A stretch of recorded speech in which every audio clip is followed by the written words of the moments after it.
And welcome back, everybody, to the Podcaster Nation. That's right, I said welcome back because I know you were just listening to our stuff and you came back for more. Well, we got a lot more for you. We got a fantastic guest today. I cannot wait to talk to this young lady. She's got a fantastic podcast and a lot of other advice. She just hit a huge milestone, which I'm going to let her tell you about in the podcast today. And folks, this is the place. This is the podcast that is for podcasters. It's about podcasters. It's done by podcaster. Of course, my guest is a podcaster because we're consistent, if nothing else. Folks, if you are not part of our private group at the Podcaster Nation, why not? All you have to do is be a podcaster. Message me. Let's get you in there. Awesome. Would love to have you. And if you have a podcast and you haven't been on my show, again, why not? Okay. Barrier to entry is you got to have a podcast. That's it. Call me. We'll get you on. I can't wait to talk to you. All right. This is the place where the rising tide raises all ships. So let's get sailing with our guest today. Please welcome to the podcast the host and founder of Biblically Speaking, Cassian Bellino. Cassian, how you doing today? What an intro. I'm taking mental notes right now on how to do a good intro because that was awesome. Hi, I'm so glad to be here. Thank you so much Thank for you. having me, Rory. I appreciate that, and thanks for the flattery. I'll take it. I'll take all of it. So Take it. It's it's yours. it's beautiful. Now I opened up a lot of doors there. I know you have a lot Yeah, of things to say today. yeah. So to start with, I'm just going to say, hey, go ahead and tell our folks who are listening who is Cassian Bellino, what are you about, Mm. and what brings you here today. Yeah, Cassian Bellino, professional yapper, obviously. But it's so funny, as podcasters, we do a lot more listening, especially with these interview style, unless they're solo. Really big listener, curious, confused Christian who decided, hey, I gave my life to Christ and I don't get it. And no one followed up with any information after I gave my life. And I'm just out here supposed to be representing a God that I don't have any lessons on. And so in the real world, I'm a good friend, I'm a daughter, I'm a sister, and I'm just out here in Hawaii wilding out. But professionally, I started podcasting 2.5 years or a year and a half ago in October of 2023. Because sometimes the Lord just gives you such a good idea that you can't ignore it for that long. And I basically was just honest with myself of, listen, I was raised in a Christian faith and I'm so lost. And anybody that's listening, I will not try to convert you on this episode. This is just simply me being honest about a Christian that was very lost and decided to solve that. But I hope that you give it a chance because our it's been a wonderful journey. And I will talk about the podcasting that I have learned. I've spent $10,000, 6 months dedicated to doing this full time. I've gained 100,000 followers as of today on Instagram. That doesn't include TikTok or YouTube or Spotify or Man, Apple. And I'll tell you exactly how I did it. But how I did it and why I did it, we must start at the beginning. And that really was just me being very lost, living in Thailand, my first corporate job out of college, and knowing that I wanted to be a good, faithful servant, but just, gave my life to Christ at a church camp, like the typical story, raised in a Christian faith, like a Christian home, and was just like, I love doing drugs and drinking and having sex. Like, why do I not feel convicted? And and I knew I wanted to be a woman of faith, but like at the end of the day, I was looking at the quote unquote Christians and they were so weird and cringy and not what I wanted to be because I was cool. But and I say this with love because if we can't acknowledge what's holding us back, we can't really get through it. And that's I just genuinely didn't think the Christian faith was worth it even though I was still doing what was expected of me, opening my Bible, and just genuinely lost. Like, okay, God, you open the page and I'll start reading type of Christian. And I'm the type of person that needs to logically understand. I need someone to convince me without reasonable doubt. And um, not to say that like I found no fault within this religion whatsoever, but like let's just look at Jesus. Like, why should I follow him? Full stop. Not the communion, not the church, not the worship, just like what is it about Jesus that makes him such a good person? Because like I want to buy in, but I haven't been sold yet. And so I really just kind of it hit me in 2018 that, you know, what would really get me close to God is if someone just explained it to me. And unfortunately, when I go to church, that's just not what it is. It's a sermon, and church serves a very different purpose in the faith. It's to create community, it's to foster, to support, to encourage. It's not seminary. And I expected it to be. That was my own expectation. I remember even going up to my pastor when I lived in Thailand, and it was so small. It was like half Thai, half English. The couple was Swedish. Like it was so unconventional. So I was like, "Hey, girlfriend, do you mind like giving us some background before we get into the sermon? Like, who is John? You know, how old is John? What year is it? Where is he living? I would just like love to know. I feel like everybody would benefit from that. Like, I was an idiot. I was 22 and I was so dumb. Like, who does that?" And she obviously was like, "No." She's like, "You should join our Bible study." And I was like, "I'm in it." And she's like, "Okay, you should go to seminary." And I was like, "No, I'm not going to go back to school. Like, is that my option though, to be confused in my faith or to go to seminary?" And so like for 5 years, the Lord just like warmed my heart and brought me to podcast episodes and books and Bible studies, and none of them answered my questions, but they did bring me closer to Him, and it kept my hunger for Him. So I never really forgot about it up until I got to Hawaii 2.5 years ago, and that was still a God thing. Like I didn't know where I wanted to leave. I was living in Arizona, and I was like, "Hey God, where do you want me?" And it was either San Diego with my friends or Hawaii with just starting new. And I had like a few friends out here. And I was like, if I'll move to Hawaii if these three things happen. And sure enough, those three things happened. So you know, he dragged me out here. Just kidding. Under duress, I'm sure. Yeah. Oh, it's horrible. No, it was the easiest, best move of my life. I got out here, and then just a lot of signs pointed towards God isolated me for a reason, and God's going to use my voice. And I just kind of like maybe mentioned, like, oh, I still don't have the podcast. Like, I've been looking everywhere, but it's always like a seminary or it's like emotional. Like, it just never fit the bill. So my sister, who's been so crucial in my faith walk, was like, "Listen, maybe you are supposed to do it." And I think that's how all good ideas start. Like at the end of the day, business and good ideas shouldn't be overcomplicated. It's you're the ICP because you solved the problem that you used to suffer from. That's it. And so I created a podcast for me.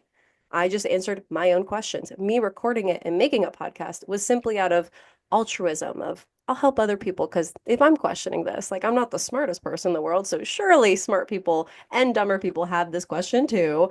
Like that was just like a favor I did of like surely if it's me, like other people have it. But like so when my sister said like maybe you're supposed to do it, I fought it and I was like, Doc, like I was wild in college. There are photos out there of me. I do not represent the faith well. Like I gave every reason. I didn't know how to edit. I don't even know. Like I don't have guests. And like literally like this is where it becomes a very godly conversation is like God solved every single one of those issues of I didn't have tech. I met someone who's like, "Hey, it's stupid simple. Like just go through Riverside, you edit, you record, you can create clips. It goes on Anchor. Don't even worry about what an RSS feed is. That goes on to Spotify." And I was like, "Oh, okay. What about like mics and what about microphones and tech and sound rooms?" And they're like, "Oh my gosh, no. Like you are a nobody. Just get a microphone off Facebook Marketplace." And so I got a microphone off Facebook Marketplace. And like the sound for my first couple episodes were horrible. And then God really moved. I was dating a guy at the time and it's Hawaii. So like our jobs are like taking people hiking. And he was taking people hiking and it was, bragging about me as good boyfriends do. And his like whatever guests were like, "Oh my gosh, we're in seminary and we have tons of like colleagues that would love to go on her show." So I just like happened to suddenly get a network of scholars that I was like, I don't even know what the show's gonna look like. This is my idea. And so I had like the tech, I had the guests. What else was I afraid of? Oh, I was just afraid to like fail. And I think like this is the biggest thing for scholar or for podcasters is you have the idea, you have everything, and now all you have to do is schedule the guest and press record. And I could not do that for months. Literally, I was just afraid. And it's like, it's nothing different than like the Zoom calls I was doing at my 9 to 5. Yeah. So I'd like, I don't know what it was. I was like, well, what if they ask a question and I won't know what to say? Or what if I ask a dumb question, they call me out for sounding stupid? Or what if I just say something and it cancels me? And those are the things that were like the hardest parts to get over. Like I think it delayed me like 6 months. Until finally I was just like, I just got to do it. It's gonna be bad, and we're just gonna keep going. And if you're listening, just do it, and it's gonna be horrible. And that's okay. You listen to my first couple episodes, it's horrible, but it's funny now because I got better because I started. So whatever, corny advice. Um, Hit record, posted the first one. I was like, oh, my first guest, like I'm doing 2 episodes with him, Demons and Angels. We'll post the first one as Demons because it's Halloween. And I posted, I think, like October 31st. And like my only marketing strategy was take clips from the podcast that edited on Riverside and then just post them on Instagram to be like, hey, by the way, I have a show. That was like my entire operation, part-time, after work, Saturday, Sundays. I edited, did all of that, episode once a week, for about a year. And that was it. It was so simple. And me going viral in 90 days was simply a fluke. So I remember January, it must have been December 31st or January 1st. I was sitting at the beach around here and I opened up my Instagram because again, like same model. I haven't changed a single thing. And I was like maybe posting on TikTok, maybe posting on YouTube Shorts. If I could go back, I wish from day one I would have collected emails right away and taken YouTube and TikTok more seriously. I would like randomly post on them, but Instagram, I always did it at least like twice a week. And I don't recommend any early Instagram accounts just because I know so much now. Don't post every single day right away, or else they're going to think you're a robot. So when you start an Instagram account, kind of warm it up, post once a week, twice a week, three times a week for like the first month or so. Don't overdo it because then it might actually hurt you. I wish, though, going back, I would have been A, collecting emails, and B, asking for donations, because I was providing value right away and I still don't have any sponsors. So now that I'm asking for donors, I wish it would have been way back then. I would have been like, I'm already providing value. I've already put in so much work. If you feel that this has helped you, I would love if you like give back in an equal amount, no dedication, no minimum. Wish I would have done that looking back. Also, there's so many automations that I wish I was capitalizing on because I went viral and overnight, I think within a week, I overnight went viral, but then within a week got 50,000 followers. I was reaching Wow. 3 million people monthly. Those were the impressions. And to this day, the video is like pinned to my profile. It's like 9.5 million views. People were reaching out all over the world, DMing me like, you need to start posting on YouTube. And so that's when I started like manually uploading copies to YouTube. They're like, because we don't have Spotify in my country. And I screenshotted every single DM that I got that was positive. I still do that. And that's something I'm really glad that I did because like days like today where I hit 100,000, you're just like, whoa, like this is literally the journey from, people giving me hate comments. And I knew once I got hate comments, I knew I made it. So I still wasn't getting hate comments yet. But then I went viral and then people were like, this idiot, because like the whole thing that worked with my podcast, which is why it's so perfectly God's idea, not mine, because like I would have never thought about all of these things. But the way that the podcast is it's interview style. Hey, I'm confused. I'm going to ask a scholar questions, and he's going to tell me what he has learned, known, and taught for decades. And you're probably, as a listener, going to disagree, but I'm not going to stand on a soapbox and tell you this is absolutely the truth and you're wrong if you disagree. That's never been the cadence because I'm learning alongside the listeners. So anytime somebody said something that was quote unquote cancelable, it was never tied to my name. So I was given the freedom as a host to kind of be like, no, tell me more, tell me more. And I always protect my guests like entirely, just from defending them either in the comments or just showing like these are their credentials. This isn't like a random guy that I just agree with, so I'm hosting him on my platform. It's from this place of like humility to say, I don't know. I'm learning. And if you disagree so much and you know so much more than me, then why don't you come on my show? Because if you're a scholar, I genuinely want you to come on the show because I am trying to learn. And anytime I comment back, hey, are you a scholar? Do you have a PhD? Because that's my threshold. You have to have a PhD. Nobody comments back. And so I think it's really protected the brand of like, come on, guys. Like, I'm not here trying to tell you you're wrong. I'm not here to be like holier than thou. It's genuinely learning about something I gave my life to. Like I better know more about my husband that I'm marrying than like the God who owns my soul. So like to me, just logically, I'm trying to learn as much as possible. And through that, I think people have just appreciated a more refreshing look. I obviously got so many more hate comments because the video that went viral was me being like, it was a moment during a podcast where this man, Dr. James Sedlacek, was describing how did we go from Judaism into Christianity? And he just like, when I say I was an idiot, I cannot emphasize this enough. You go back and you listen to things I didn't know on live air, admitting this. He was like, "Oh yeah, the Torah." And to me, I'm a Christian. I've gone to church my whole life. And he's like, "The Torah." And I'm like, "Wait, is the Torah like a separate book? Like you're referencing it like Christians know it." You're laughing because you know. I'm sorry. I mean, I get the story, but oh my goodness, I know. And I didn't know that the first five books of the New Test or the Old Testament are the Torah. Never like and so on live air, I'm like, what? That's crazy. And so I post that clip because I post all the clips. There was no like, I didn't even think that was a big deal. I was just like, oh, look, I learned something. Look, we'll all learn. I post it and people are like, I've known this since 10th grade. And I was like, okay, okay, well, I didn't. And then you get people who were like, I've been a Christian for 30 years and I didn't know this. And I'm like, my people.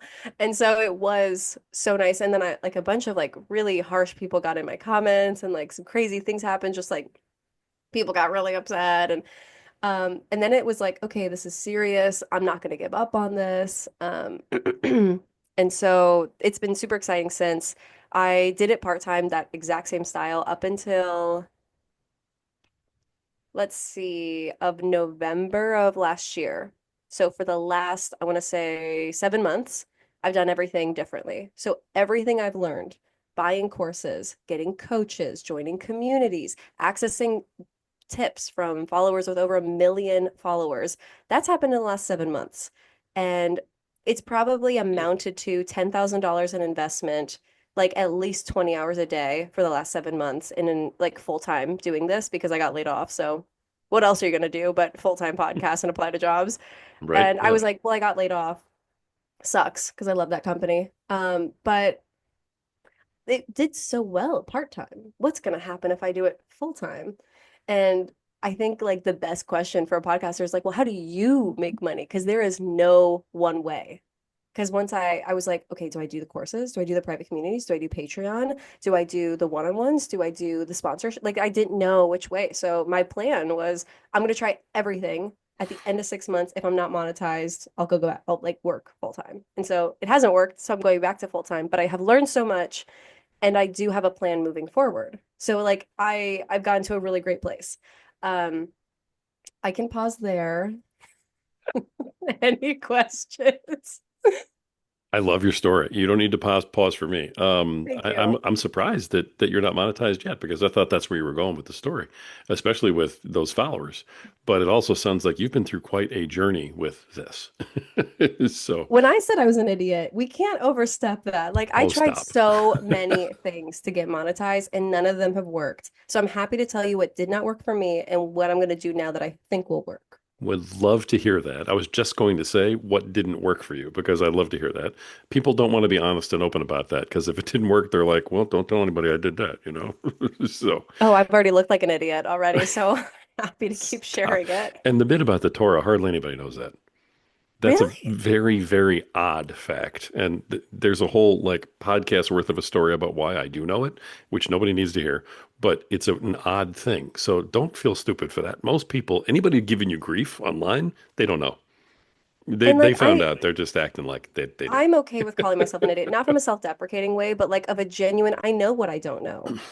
Like it's you should be acknowledging that. And Yeah. yeah, I think it's so insane that we go to church and we focus so much on the New Testament. Again, that's just me being evangelical and Protestant, but I wish that like I crave history. I crave context and like that's what I've really been focusing on the episodes of like what is the timeline from, Genesis to Abraham to Moses and then somehow we get like king and then it's Jesus and then there's gospels and then how did we get to Catholicism? Like I want all of that. So I have like painfully extracted it through many episodes of just like what is the context? Like why do we have four gospels? Literally on live air, I'm like, wait, the gospels are the same story in four different. Like I didn't know that either. And so then I got someone to come on, Dr. Daryl Bach, and I was like, how were these written? Like Jesus dies, then what happens? So what didn't work is okay, so what happened is I worked on this 20 hours a day every single day for 7 months. I invested $10,000, but I netted 50,000 followers. And I would say 30,000 of them. So I was at 58,000 followers when I started this journey. And that was, let's say, November 4th. By Christmas, I had reached what was it? I think it was 10,000 more followers by Christmas. And then it was 30,000 more followers within the next month. And so it was just the dedication to doing what worked Hmm. and now understanding the tools available that have made me be successful. But I say all this with a nuance because it works for me. I think that if you copy and paste, which I do for a lot of like, I want to say my clients, but like I do it for free for my sister and like my friends when they have like their own businesses, like, I'll help you make a reel. Um, I would definitely say it helps, but I won't say it'll like get you the same results just because this is what worked for me. The people that like actually provide a service that comes from them, like they're a therapist or they're a trainer, they should do this a little differently, but there's a couple basics. When I jumped into this, I was like, I'm going to build a school community and charge people $5 a month or $27 a month. And I had no data on what my people, my audience wanted. So I didn't know what to charge. So if I could go back, I just personally was in an emotional panic mode from being laid off. So I was like, I'm going to do weekly calls every single, like twice a week. I'm going to do Bible studies for every single episode. I'm going to do a summary newsletter and I'm going to do calls with scholars once a month. Created this menu of tasks that I had to vary and like courses. So people would be willing to pay $27 a month. And what I should have done is spent time reading comments and spent time just conversing with my followers very meaningfully because I got on my high horse of having so many followers that I was like, thank you for the DMs, peasants. Like I got so in my head and I wish I would have instead spent time responding and having a genuine connection and genuinely having conversation of like, what is it just the conversation? Like, if I could have taken this one step further, is it like you just hate the hour-long conversations? You'd prefer like a newsletter? Would you pay for a newsletter? Like, I wish I would have spent time there, but I didn't because emotionally I wasn't like steady. I only started the newsletter actually because my dad told me, he's like, I don't like listening to your podcast because it's 60 minutes. And I'm like, thank you. I actually appreciate that so much. Like, I don't blame you if you don't like, we love podcasts. I listen to I wish they were longer. Right. But that feedback was so good. I wish I would have just like engaged with my people more instead of worried about gaining followers and likes. Um, so much more meaningful. So, built the community with school, paid another school community to build it for me because I was like, again, in a state of panic. And I was like, whatever it takes. And they're like, okay, well, we recommend you have a free community. That's $100 a month. You spend that community just promoting the paid community. That's another $100 plus our rate of $9.97 to set everything up. Why don't we work for a minimum 3 months and then we'll do everything for you? And I was like, I can invest 3 grand in 3 months of work to do everything for me. That would eventually net out. Like at this point, I have like 60,000 followers. If I can convert to like 300 people at $30 a month, this will definitely pay off. Like I'm trying to do this math with like very optimistic numbers. Um, Nobody joins, but we Hmm. build it. Like very few people paid me right away. And I was meeting with the team like once a week. I was like, I don't know what to do. They're like, well, you need a free community. I'm like, I don't want to run another community and my podcast and my social media and a paid community. That just simply isn't sustainable. And of course, they get way more work and they get, another account. So I'm just like scammers, they're just doing their job. Shout Right. out to them. Love them. They really set me on the right track. And at the same time, something that helped me as lost as I was, because I had nobody in my circle podcast. Nobody in my circle creates content. Like everyone in my life is like, wow, you're doing amazing. Like I don't have inspiration or help. So I went on, my friend like offhandedly mentioned this app called Intro, which is a way that you can talk to CEOs. Like you can go on and talk to the CEO of Bumble and you have to pay for time. It's like, here's all these people that you can buy 15 minutes from. And Hmm. this is what you can ask them. You can ask them 3 questions and you get 15 minutes and it's like $300 for 15 minutes. So intro was crazy. I basically went on there, looked up podcasting, bought time with the cheapest one there was, which was David Wasicki. I love him to death. And I bought 15 minutes. I think I spent like $180 or $200 or something. And we chatted. And he's like, okay, well, like I'm a consultant. I'm happy to answer your questions. But like at the end of the day, I can't really help you in 15 minutes. I can offer you a 3 month consultation plan for a total of $1,500. And I was like, okay, $3,000 has been invested, $1,500. I think I can lose $4,500 if this doesn't work. Because I had money from selling solar a while ago. I had not yet touched like savings money yet. So I'm Okay. living off of unemployment. I have a cushion of like, I think $5,000 just from selling solar a couple of years ago and like some side businesses. So I'm like, okay, yeah, that's fine. Like this will either work or it won't. And my dad was so supportive because he's like, listen, nobody has ever done what you're doing. But are you okay with quitting right now and thinking what if, or do you want to see it through? And that's just like what kept me going. Because like so many times I was like, should I just quit? Should I just quit? Should I just quit? This isn't working. And my friend, my family's like, it's been 3 weeks. It's been 3 weeks. And I'm like, I feel like it's been, oh my, it's been 45 days. And so I just like, and I'm like, thank God, like my family and my friends, like they have just been there for me. So have good friends. That's number one. But um so at this point it's $4,500 and David Wasicki and I met once a week for 12 weeks and he just coached me on tone, on branding, on titles, on thumbnails, on how to streamline everything within like how I frame my episode and begin it to how I structure my show notes to how I need to approach YouTube versus social media. And then just kind of like being like my rock when I was like, I feel like everything's failing. He's like, I feel like it's not. And then from there, so intro was very helpful. But then, to me, I was like, okay, I have a coach for the podcast, and then I have a coach for my monetization, which was the school community. The school community wasn't taking off. Um, and so what we ended up doing was making the community free. And at the same time, I'm still creating podcast episodes. I'm still editing everything. I'm still posting every day now. So before I was posting here and there, now I'm posting every single day, no matter what. This created an urgency for me to just organically talk, talking heads, doing carousels, responding to comments, doing duets, doing just like standing photo with text over it. So I'm doing all this different type of content, most of it flopping.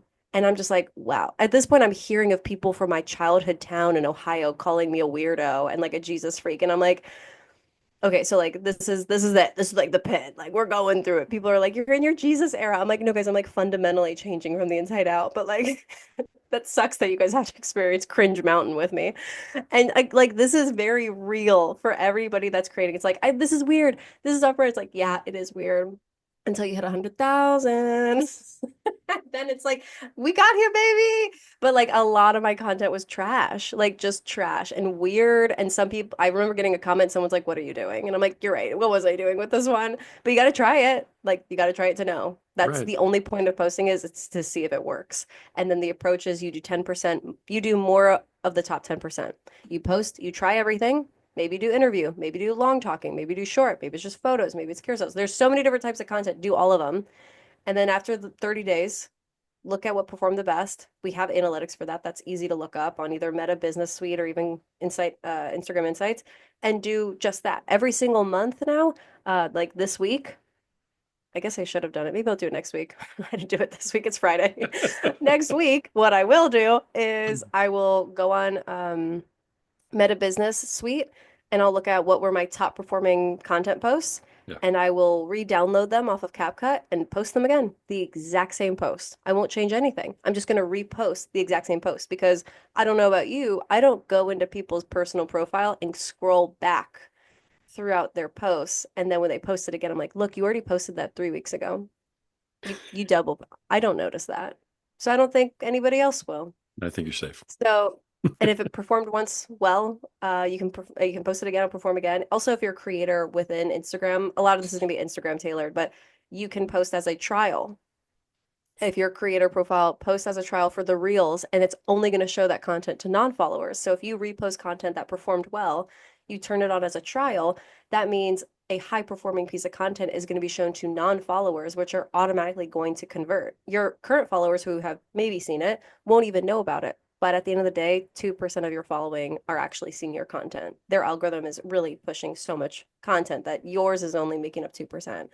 So, like, be bold with content. There's like no room for losing. And even if you get canceled, this is something else that Alex Hormozy said that really helped me. He's like, Jake Paul and his brother, what was it? Jake and Jack Paul? What's his brother's name? Jake and who's the Gosh, I really don't remember. boxer It's and then okay. the other boxer, the guy with the whatever. Right. They got canceled over the Japanese suicide forest at I think like 1 million followers. Like I'm freaking out today at 100,000 followers. I can't even imagine doubling that at 200,000, but these guys had 1 million followers and got canceled. Canceled. Hmm. They kept posting and now they have 100 million. So like even when the stakes are a million, there are 9 million people or 99 million people that will still come back and support you if you come back. So my sister, who has a therapist account, she's like, what if that cancels me? I'm like, baby girl, you have 300 followers. I think that nobody will notice. So like be so bold. Like it's to me, content is so freeing once you're like, oh, what if they don't like it? Like one person? Like I guarantee you one person will like every post. Like that, just get through that one. So yeah, the numbers are actually insane just when you like think about like the potential for being experimental. Um, I feel like I lost my train of thought. Do you have a It's question? I love your energy. You are just on fire over here, Thank you. talking about the stuff that didn't work and so on and so forth. So my only question is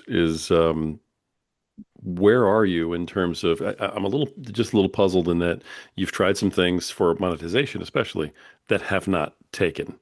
And so I'm a little curious about Yes. that because everybody listening would be like 100,000 followers, that should mean money. Like in their Yeah. brains, they're going, why does that not equal money? You know what I mean? Because they just think it does. And I'm sure you have an actual answer for why that doesn't just equal money. You have to do other things. Yeah. Absolutely. I mean, I love that we're pinning this down. So I think my worst fear is having so many followers and no money, which is my reality. And this is why. Because people that are making money online offer a tangible service. That's why you really need to like kind of understand what your podcast is. Maybe you're doing coaching. That makes sense then that social media is simply an upper funnel that pushes people to your service on your website. Right. Social media is just a funnel. And it should push to a service or a product. I don't have services because again, I can't position myself as a coach because I'm a curious and confused Christian. I'm an idiot, just like my listeners. Like we're all learning together. Why would I turn around and be like, now I'm gonna teach you? Like that's not, I don't believe in that. Maybe some people do, and I applaud their delusion, but I just personally that doesn't make sense to me. It's also faith-based. So the times that I was trying to, so I started creating guides. I made my community free and now I have 460 people in my community. And I was like, it'll be self-serve people. I'll have courses for sale and guides. And the guides are really just summaries of like, what do all of these scholars say about the first 7 days of creation? You can buy this guide for $10, and then you can feel equipped because it's all in one place. And then there's courses, and all these courses on creation, all these courses on angels and demons and supernaturals. People can help themselves. And then once a month I'll do like a call with a scholar so you can get on a call with a scholar and ask your questions. That's $10 entry, or you can be, just like access that. But no one bought the guides, no one bought the courses, and no one bought the tickets. And it ended up being very awkward and a waste of the time for the scholars that I was hosting because like one person would show up. And so maybe somebody's like, well, you should have kept going. Shut up. I didn't want to. It was so painful and I genuinely didn't like it. And I was selling my time. I was like, okay, we can book my time for 250 if you just want to talk about anything. But I had a few people, but it wasn't anything scalable. And people were like, well, you could tell them how you built a podcast. And I'm like, fundamentally, I have an issue with a bunch of mediocre people posing as experts. I think that I think we need to go back to someone being like, I've done this for 30 years. Now I can teach you. But somebody that's done it for 2 years and is now teaching other people, like that 10% better than everyone else model, I think will pop in some way of like, you'll realize that we're all at the same level and there's no actual learning going on. And that's just my own personal opinion. And it works for some people and it's making people stupid money. I just personally couldn't get on board with that. So no one's buying my guides. I'm kind of stretched super thin because I'm doing everything. I probably should have promoted the guides more. I could have done more advertising, but I was truly just at my limit. Um, so what did I do? The money itself, then I since the community wasn't working, the guides weren't selling, and no one was buying the like events or whatever, that's when my parents were like, but just ask for money. Like just tell people that you're doing this all yourself. Like it's a church thing. And I think people were very uncomfortable because it was a church thing that I was like selling something. And even though I wasn't, it sounded like I'm selling salvation, which like, yeah, I could see how like you subconsciously associate it with that. So you just completely, it feels icky. I can totally understand the psychology of that. So I was just like, listen, it's kind of like church. If you want to tithe, here you go. And that's what I've been doing. And I've honestly gotten a lot of success just from being like consistently saying, hey, someone donated. I'm going to shout you out to 100,000 followers. So if you have a business, I'm giving you a platform for however much you donated. I don't care. I'm still going to put you on my story, and thousands of people will know about you now and how you supported my channel. So people donate. I try to post about that quite a bit. I do have a lot of affiliates, and that's just integrating them into host read ads within, even though they're an affiliate and I don't have to. I create host read ads without my episode. I put it in the show description. I put it within my stand store, within my whatever link in bio for Instagram. Yeah. I create a couple posts just like me using the product, and with that, creating automations. Automations are a game changer. So, just when it comes to money, it's now at the point of donations and sponsorships. So, I didn't do sponsorships, and I should have. Looking back, this was the obvious answer. I think that anybody that's like, okay, so making money is not possible. No, making money is possible. I just took forever to figure it out. I did all the hard stuff just so I had data that they didn't work. But at the end of the day, I think I took like the hardest route in figuring this out. And I think I just was too caught up with how other people were making money. And I said, well, that'll work for me. And it didn't because I'm not a service provider. School is an amazing way to make money if you're teaching people how to fly drones, if you're teaching people how to work out, if you're teaching people, how to speak different languages. It's a private community with a subscription service that kind of creates a calendar. Like school is phenomenal. It just doesn't work for me. But I had to see that for myself to know. Now that I know, I'm moving towards sponsorships. And I have a friend here who is like in college, and she like basically is like an influencer as a college student. And she's like, you're not making money? Girl, I know exactly how to make you money. I need a summer internship. So like praise the Lord. She's coming on as an intern, and she's like, I'll book you. I'll reach out. It's just like a matter of time and effort to do the volume of reaching out to brands and coordinating it, and then considering the deliverables, and then creating the content. That just was time where I was like, ugh, I'm so exhausted. I don't have capacity for that. So if you can handle that, great. I'm going to focus on social media, getting guests, recording, editing, and like posting about donations. So right now I have an intern. She starts in about a week, and like praise God for her. She'll be helping me. Another thing I did was I got outsourced doers. That's something that any business owner can get. Outsourced doers is they team you up with a VA that they train and onboard, and then any services that like a typical coach might want, like building a funnel from social media into like a post into a lead landing page, or a lead magnet to a landing page to a conversion through Go High Level or whatever Kajabi. The VA gets trained on that by them, and then you just tell the VA what you need and they'll build it. And so I was like, okay, well, I want a lead magnet that builds an email list that I can then send out a newsletter to each week. And through that newsletter, I can promote my affiliates, I can ask for donations, I can promote the episode, build my views on YouTube. And so that like funnel itself is so beautiful because that's where automations come in. Is automations, it's like my favorite word in the world. And I think at this point, if you're listening to this, you're probably a little late to it, but you could still optimize it. A lot of people don't know how to use it. And it's because ManyChat is just like getting online with ManyChat is the biggest learning curve. Once you have ManyChat live, and like connecting your Facebook account to, it's just horrible because Facebook owns Instagram. I hate it. But once you get into ManyChat, use it for free for as long as you can. And then it builds an automation of like every keyword will send a link. So if somebody comments any keyword, so you can post something, it's like, well, comment the keyword mouse, and I'll send you the link to my personal mouse.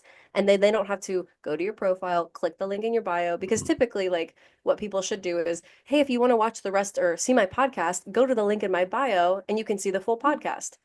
I'm not going to do that. Why would anybody else? Like, that's just too many steps. So to create, like, to decrease friction, it's just comment Bible, and I'll send you like the link to this episode.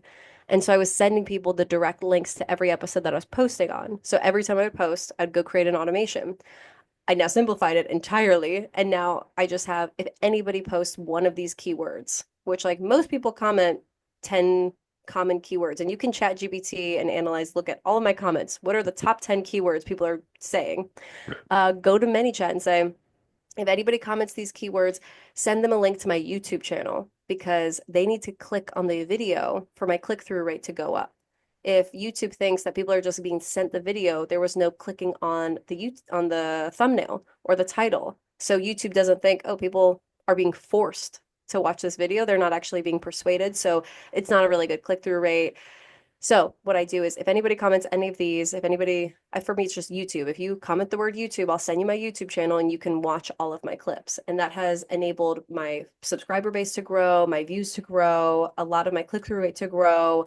And then same goes for like any of my top keywords. If anybody comments Bible or God or Jesus or holy, it's going to send an automation that's like, hey, thanks for commenting. You looked engaged, so I wanted to like send you something. Here's a link to my free guide. And that's my lead magnet. My lead magnet builds in Go High Level. Go High Level now has 2,000 email subscriptions or subscribers that once they get that, they get a free guide. And it's like a really cool free guide. It's like 10 Bible verses that we've never been properly taught. So it's like Jeremiah 29:11. We love that verse, right? God promises something good for us to prosper, not to harm us. No, wrong. That's not what it is. And I clarify that. And I do that for 9 other verses. So of course Christians want it. It's free and it's engaging, it's fun. And now I have your email. And I'm not going to do anything weird. It's just each Tuesday, I'm going to let you know there's a new episode. And each Friday, I'm going to send you a free Bible study. So, and then I'm going to send you a link to my other guides. I'm going to send you a link to my other affiliates. So I was trying to package, like sandwich the value with other things that I Yeah. could potentially monetize. And I think I'm doing everything right. I'm doing a little bit too much, but I'm also getting rid of a few things that haven't worked. And so I recommend the automations. The VA is now building the funnel. Now I have an email list for a newsletter. And just like even the landing page can like upsell people of like, well, now that you have a lead magnet, do you want to donate? Now that you wanted to donate, do you want to join a community? Oh, you want to join, do you want to just buy a bundle of a guide for like $30 instead of 45? So there's like so many things and I'm still learning. And all of that is now set up. So it took me like 6 months to A, figure it out and B, to set it up. And I think that at the end of the day, these things take time. It takes time to fail. It takes time to like try things out and really just be curious. And I would say like I'm probably doing 30% of the things right. And a lot of the things like I'm still learning. I think sponsorships will be huge. And at the end of the day, people have been telling me this the whole time. Like, you have 100,000 followers. How are you not making money?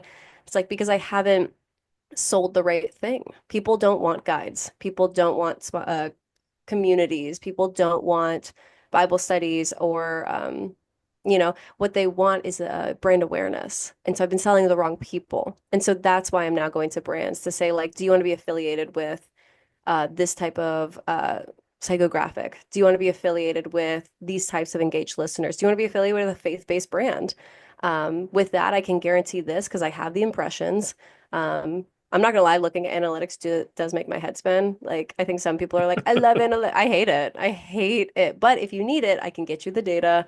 Um, and essentially say like, well, Kroger, if you want to reach people that are 35 to 45 years old that are either stay-at-home moms or veterans who are now exploring their faith as males, those are the people engaging with me most. So if you're selling your golf tees, we can get, I would say, 1.5 million impressions at least on a monthly basis. And we can do it through newsletters, we can do it through posts, host-read ads, links in descriptions, links in show notes. I do lives every week. So I feel like it takes time to monetize a podcast unless you come in with 100% a good idea. Like I came in being like, God just told me to create a podcast. And now I'm like, well, what else? Like, what other value is that? And like, sure, I have failed so much and I have lost so much money, but now I know what works and what doesn't. And I'm genuinely excited to see if sponsorships even work. Like, I might do this for a year and lose tons of money, really just to go back to the basics of a free newsletter, a couple donations, and a couple podcasts. And if that's it, at least I figured it out. I think like being a business owner with a podcast that's trying to make money, like failure, like the entire thing is an emotional roller coaster. Like handling emotions is the worst part. It's not even about the failure or the money or anything. My sister started her business and it's thriving. She's a therapist. She's amazing. She started her own practice kind of at the same time as me. She's probably 7 months ahead of me. And we would just call each other in the middle of this, like having someone to talk to being like, I can't do this anymore. And she would lift me up and she would call me and I would do the vice versa for her. Like it's so emotional having a business. And I think that's genuinely the hardest part. Okay. All right. I'm gonna drink some coffee. I mean, you unpacked a ton. I was taking notes. I was like, all right, she's on a roll. I got it. I got it. We're good What to go. tools do you want? I'll tell you everything. I thought it was Another tool I great. didn't mention was testimonial.to. Hmm. That is how you can basically collect 5-star reviews. And so it creates a wall of love of like all your 5-star reviews. Um, and then if someone's like, and then you could just kind of put that everywhere. You can screenshot reviews, you can like host it anywhere. That was awesome. I ended up paying for that. I also paid for everything. Like things cost money, like Canva, ManyChat, Oh testimonial.to. yeah. Um, so the things that I like use every single day, I paid for the meta verification. That people can buy that. That's not something that like Instagram comes to you with. Like you pay for that. Anybody can get that. Right. And then I started going on Podmatch, and that's how I got on other people's shows. Right. So I had someone invite me once onto the show, and I was like, "Oh my gosh, I'm a celebrity!" And it was like my good friend. But then I went on Podmatch, and I just reached out to people, and then I got on like 5 shows in 1 month, and that was such good organic marketing Yeah. because I was just able to like have my, and I also didn't make a website until like January. Like I postponed that as much as I could because I was like, I don't want to do it. Nobody cares about websites. No, they do. Websites you have to. And like I didn't, I like I said, idiot. I should have. I really wish I did, but I didn't. I'm just hurting for you, over here. I Like, oh, know. No, it's like painful how slow I've been learning. Like everyone's like, you're not, oh, now I get why you're not making money.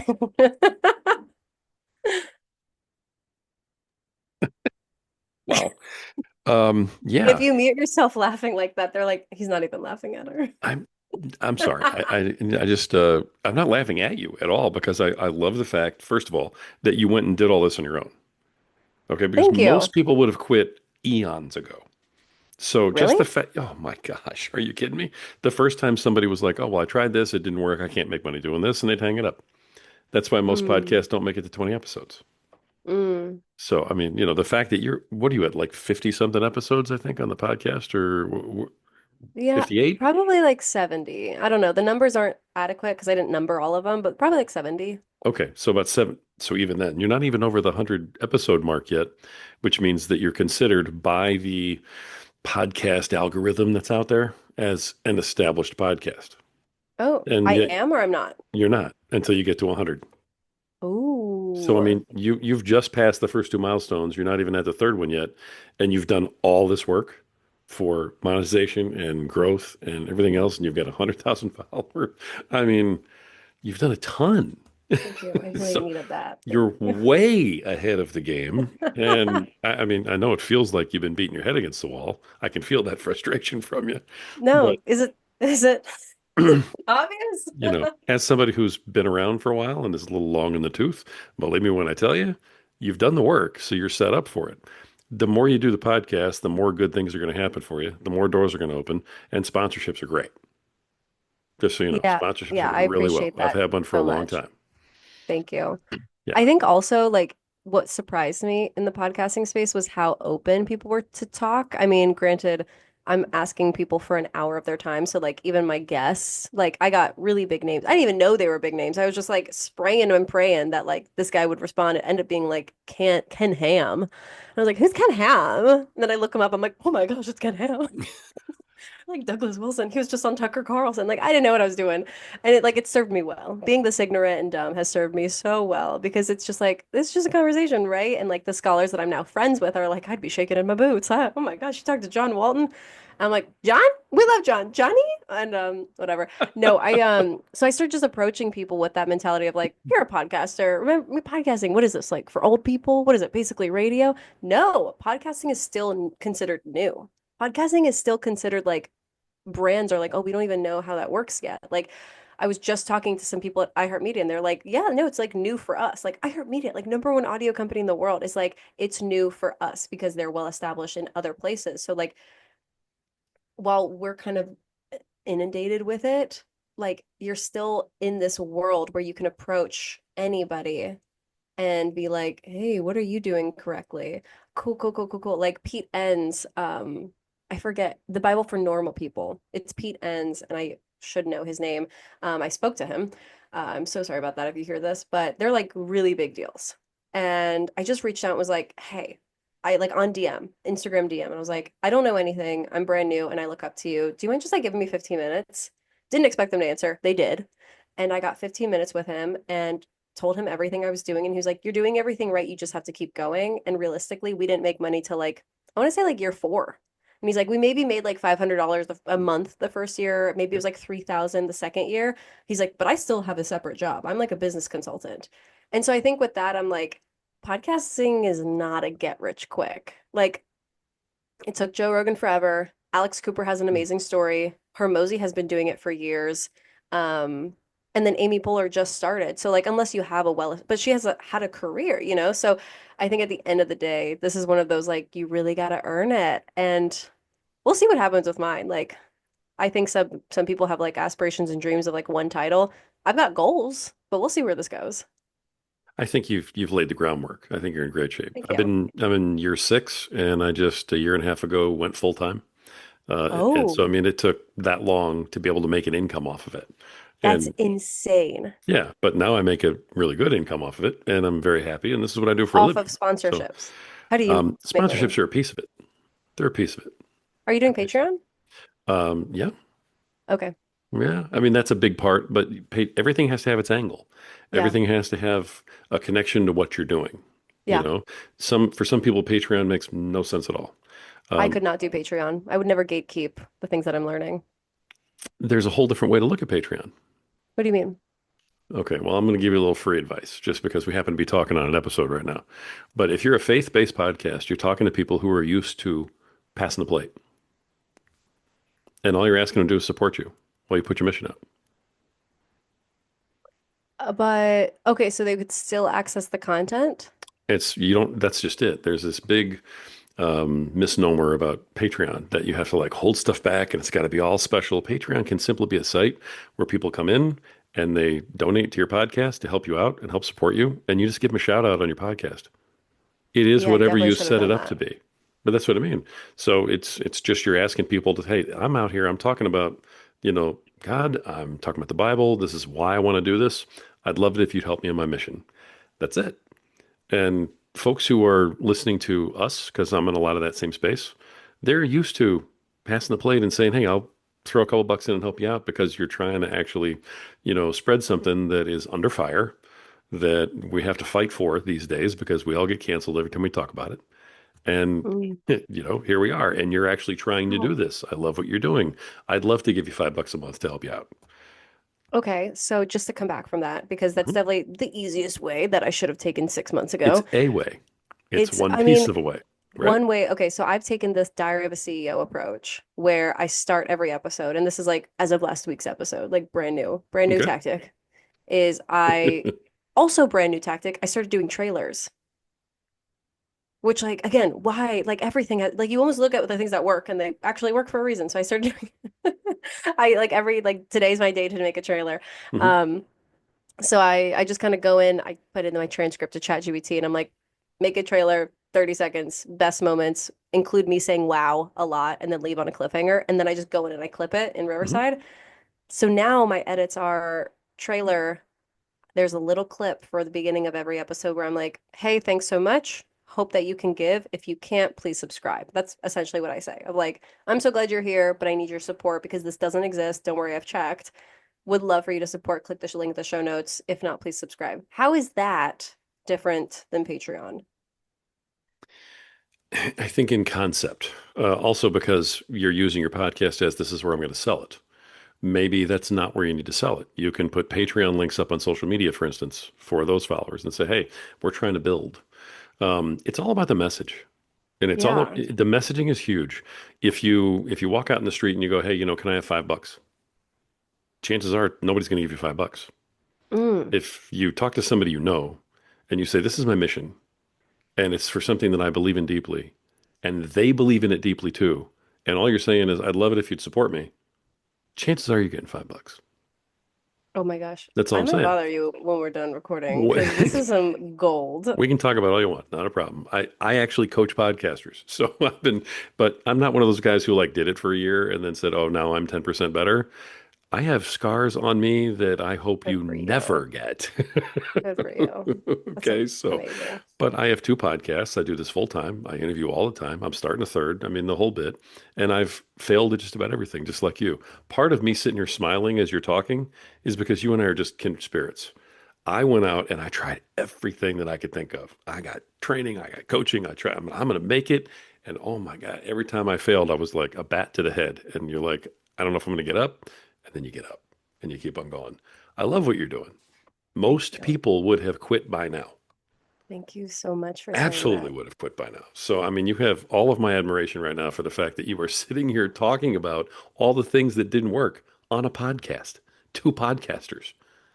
Oh, That's thank you. fantastic. This is awesome. And I think everybody who's listening to this should be grateful. They should all send you a thank you note because Or they should all be donate to going, Cass. forget it, yeah, or donate Or or just support follow on Cassian. YouTube. Make YouTube pay me. Just subscribe on YouTube. I love it. Most people think, oh, I got to get, 50,000 followers so I can get advertising. And even when you get all the followers, you know this, you have them. The advertising doesn't just show up. You still have to go out and sell No. yourself, you know? I'm So, still in communities with like people of like, okay, what's the social media trend? And that's how I've like kind of learned a lot of these like automations and like all the yeah. content stuff is just from being in these communities, which has been super helpful. Like at the end of the day, like just talking to the people that are good at it is worth the money in itself. But um I remember going in and I was like, hey, I have like 60,000 followers, but my views are like maybe 1,500 to 3,000. And he's like, that's normal. That's super normal. He's like, yeah, you only have 50,000. And I'm like, I have 50,000 and I'm only getting 1,500 to 3,000. He's like, well, maybe your content sucks, but like that actually sounds quite normal. That's And what he he's like, said. Maybe your yeah. content He's sucks. like, you won't, unless you're getting like, he's like, when you reach 100,000 and then beyond that, he's like, I have a million. He's like, that's when you're netting 10 to 30,000 a video. I was like, what? I should be netting 10,000 right. I have 50,000. And he's like, no.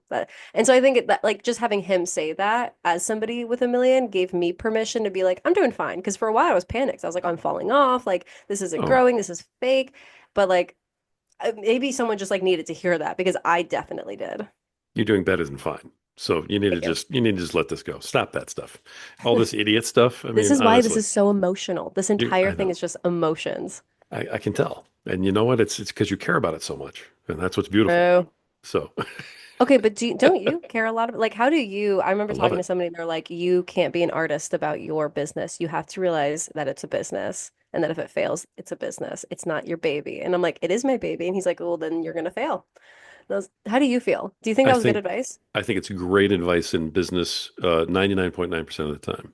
Oh, Unfortunately, one of the things that I love about podcasting, and you probably will feel this way too once I say it, um, it's different than everything because the business is you. The yeah. business is how you're speaking. The business is what's coming from your heart. The business is what's in your soul that you're letting out to everybody else. The business is what you're doing with your voice and with your heart. It's not just, oh, I love this and I'm going to talk about what I love. Okay. It's what you're doing with it. I mean, you Yeah. are called to do what you're doing, but then you're doing the work and you're interviewing people and you're questioning them and you're being honest, going, wow, I didn't know that. That's interesting. And so, even though you may have 10 or 20 people who make fun of you, if you've got a couple hundred that are going, I didn't know it either. And I'm tuning in Mm. next week because I'm learning stuff. Mm. You got to be able to take the hits, and you've proven you can take the hits. So, I mean, I Thank love where you. you're going. Absolutely love where Thank you're going. you. I really appreciate that. But man, all right, and I like your podcast too. I've listened to a couple of those episodes. Very, very Oh, good stuff. thank I you. got to listen to your trailer at the beginning and all that. So I'm like, Oh. all right. Let me ask you a question about the podcast for a minute. Yeah. Okay, because this is my Arnold Schwarzenegger "I'll be back" thing. I have to get this in. All right. What is it about doing the podcast? Not about the monetization, not about anything else that you've worried about a lot, right? About the podcast, which I know you're passionate about. What is it about doing the podcast that you love the most? And what is it about doing the podcast that you just absolutely dislike the most? Wish you didn't have to do it. Would love to throw it out the window if you could. Editing sucks. All right. I There you don't go. know. Listening to me talk, like, girl, why'd you say it like that? Editing's the worst. But I think that it definitely helps you communicate, kind of like that guy who's coach. He's like, watch yourself talk. You'll understand how many times you say like and how much you move. Yeah, I don't like editing. That's definitely the worst. I hate dealing with money. It's like a painful, painful process for me to understand my expenses. I've tried to organize it as best I can. But like I genuinely love the people who are like, you changed my life. Like when I started getting DMs of people telling me like, I've been searching for this. This is the thing that was missing that I couldn't put my finger on. This is genuinely helping me fall back. And like people send me voice notes, people send me emails. I have like had friends that have come out to Hawaii that I've met in person because I've changed their life. Like that little old me did that. Like, of course, I can't take any credit. This is the Lord's work, but it was like, I can't believe that's happening to me. Like, I didn't know that I could even facilitate or play a part in like changing somebody's life. And like the other day, I was like crying in my living room because I was looking at my Spotify stats and it shows all the countries that it's being played through Spotify, just Spotify. And it was 120 countries. And I was like, Nice. Nice. I don't even know that these countries existed. Like, what is Curacao? Like, what? That's great. And I was like crying because I was like, it doesn't matter if they listened to me for 2 seconds, realized it was an English girl, and then turn it off. It was heard. And like it started from me being like, I'm confused because I feel like an imposter in church. And now other people are clicking for some reason and maybe finding help. Like when I charted number 28 to like top 30 in spiritual and religion for Spotify when I went viral. So like all these stats happened. I like charted number 28 in a specific country that I've never heard of. And I was like, do you speak English? Like, what is this country? I want to say it's like Constantinople, but that's definitely not the country. I should be more aware of it, but I might be able to look it up. Hold on. This is gonna like kill me now if I don't think of it. Yeah, that's not really a place anymore, but yeah, I'm sure you know Yeah, yeah. But it that. was insane. I think that's where you're like, this is the power of podcasts. It's like I'm a part of something that's so much greater because I'm having conversations that people want to listen to. And usually I'm just yapping at happy hour with my girlfriends and my sisters. I love the yapping that you keep bringing up, but I'm Come on, we're yapping, I'm yapping, I'm yappers. yapping. No, that's great. All right. Listen, I love your story. In Thank the you. interest of time, I got to wrap it Yeah, up a little bit. yeah. And I know you've dropped a lot of really awesome stuff for everybody.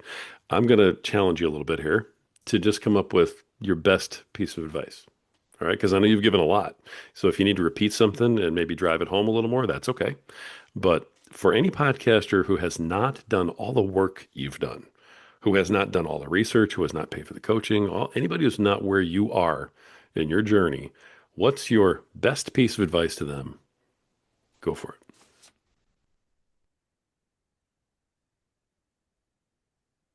Yeah, I would say the relationships. You really, if you don't have those, you're not going anywhere. Relationships with the people that follow you, relationships with the people that bring you on their show, people that come onto your show.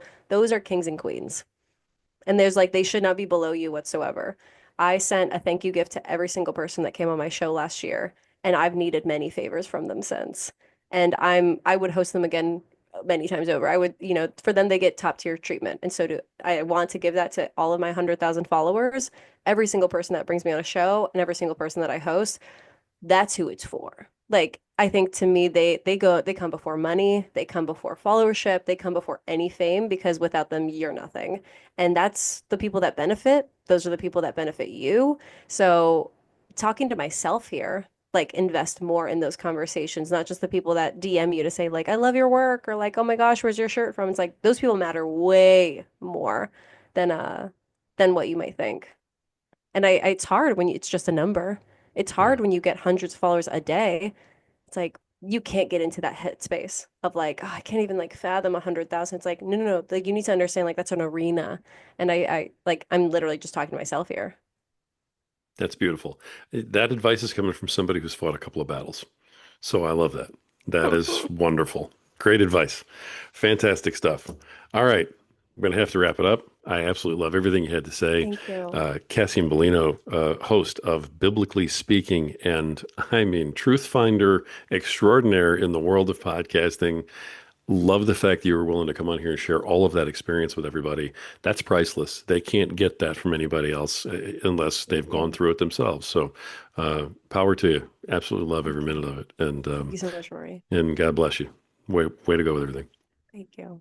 Folks, this has been another fantastic episode of the Podcaster Nation. This is the podcast. It's about podcasters. It's for podcasters, and it's done by podcasters. Folks, if today did not convince you of this line, nothing will. But this is the place where the rising tide truly raises all ships. So keep sailing.